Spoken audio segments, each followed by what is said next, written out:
بسم اللہ الرحمن الرحیم۔ السلام علیکم۔ جس بندے پر جادو ہوتا ہے اس پر یہ 5 علامات ضرور ہوتی ہیں۔ جادو کا اثر آپ صلی اللہ علیہ وآلہ وسلم کے اوپر بھی ہوا ہے اور ان پر علامات ظاہر ہوئی ہیں۔ قرآن مجید میں اللہ تعالیٰ کا ارشاد ہے، اور وہ یہود تو اس چیز یعنی جادو کے پیچھے بھی لگ گئے تھے جو سلیمان علیہ السلام کے عہد حکومت میں شیاطین پڑا کرتے تھے۔ حالانکہ سلیمان علیہ السلام نے کوئی کفر نہیں کیا، بلکہ کفر تو شیطانوں نے کیا جو لوگوں کو جادو سکھاتے تھے اور اس جادو کے علم کے پیچھے بھی لگ گئے، جو شہر بابل میں ہاروت اور ماروت نامی 2 فرشتوں پر اتارا گیا تھا۔ وہ دونوں کسی کو کچھ نہ سکھاتے تھے، یہاں تک کہ کہہ دیتے کہ ہم تو محض آزمائش کے لیے ہیں، سو تم اس پر اعتقاد رکھ کر کافر نہ بنو۔ اس کے باوجود وہ یہودی ان دونوں سے ایسا منتر سیکھتے تھے جس کے ذریعے شوہر اور اس کی بیوی کے درمیان جدائی ڈال دیتے، حالانکہ وہ اس کے ذریعے کسی کو بھی نقصان نہیں پہنچا سکتے مگر اللہ ہی کے حکم سے، اور یہ لوگ وہی چیز سیکھتے ہیں جو ان کے لیے ضرر رساں ہے اور انہیں نفع نہیں پہنچاتی، اور انہیں یہ بھی یقیناً معلوم تھا کہ جو کوئی اس کفر یا جادو ٹونے کا خریدار بنا اس کے لیے آخرت میں کوئی حصہ نہیں ہوگا، اور وہ بہت ہی بری چیز ہے جس کے بدلے میں انہوں نے اپنی جانوں کی حقیقی بہتری یعنی اخروی فلاح کو بیچ ڈالا۔ کاش وہ اس سودے کی حقیقت کو جانتے۔ آپ صلی اللہ علیہ وآلہ وسلم پر یہودیوں کا سحر کرنا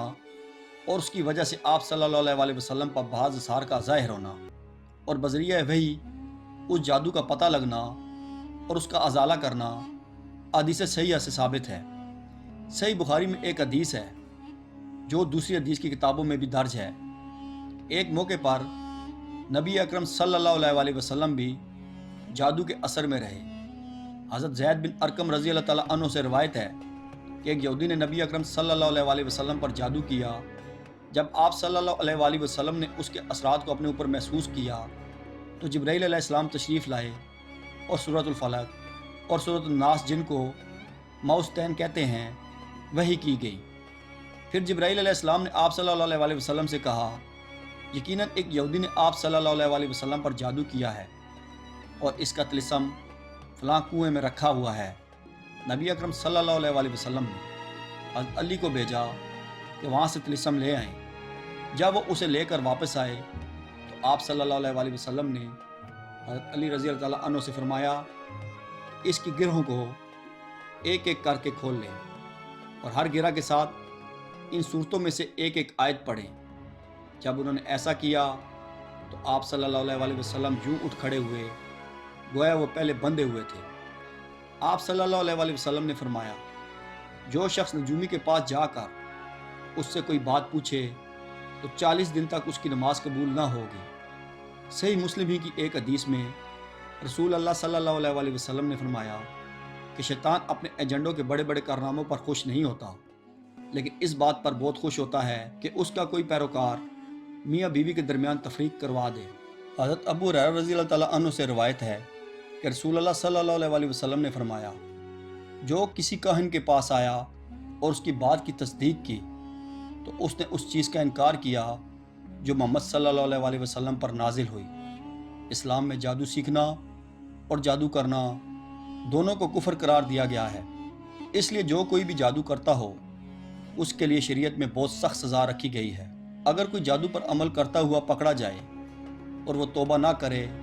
اور جادو کرنا نہ چھوڑے تو اس کی سزا موت ہے۔ اس قانون کی بنیاد اللہ کے رسول صلی اللہ علیہ وآلہ وسلم کی یہ حدیث ہے جس کے راوی حضرت جندب ابن کعب رضی اللہ تعالیٰ عنہ ہے۔ نبی اکرم صلی اللہ علیہ وآلہ وسلم نے فرمایا، جادوگر کے لیے مقرر کردہ سزا یہ ہے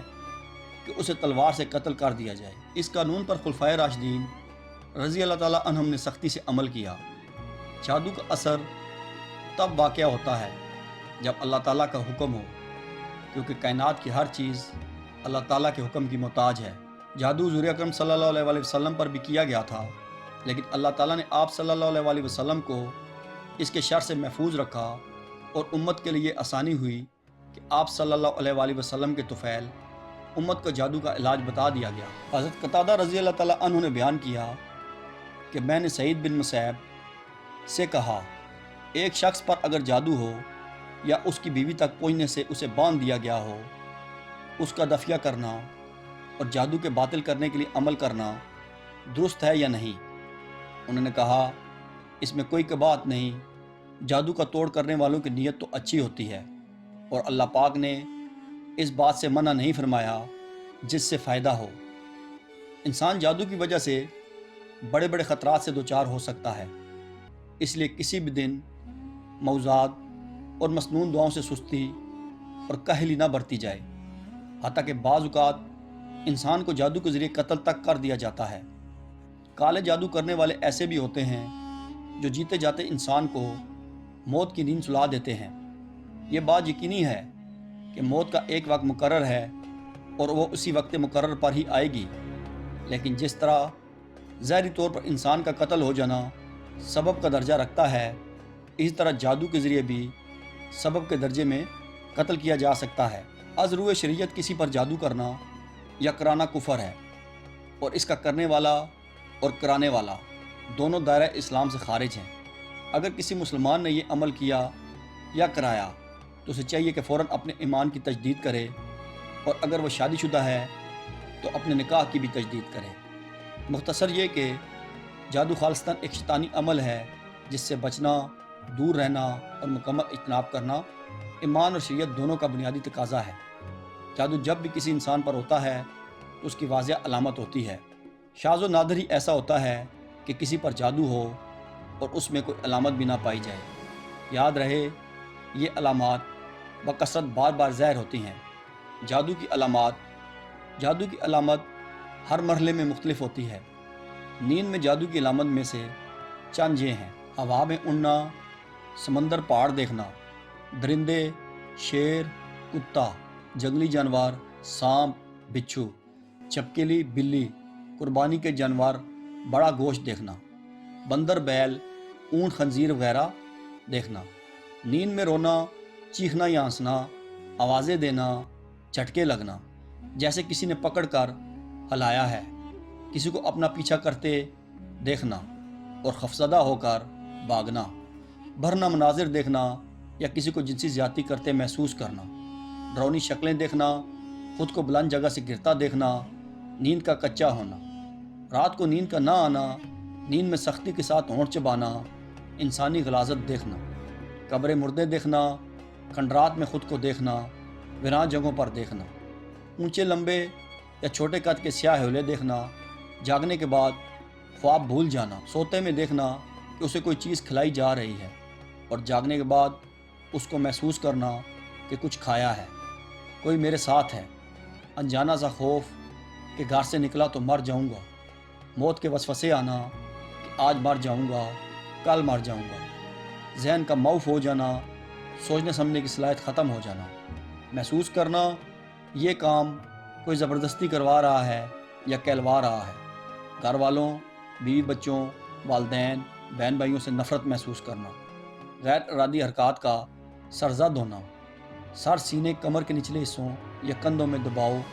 بوجھ اور درد محسوس ہونا، جسم کے کسی ایک حصے میں عموماً سر یا معدے میں مستقل درد رہنا اور دوائی سے افاقہ نہ ہونا، اور متلی ہونا یا قے آنے کا احساس ہونا لیکن نہ آنا، پاؤں کی ایڑیوں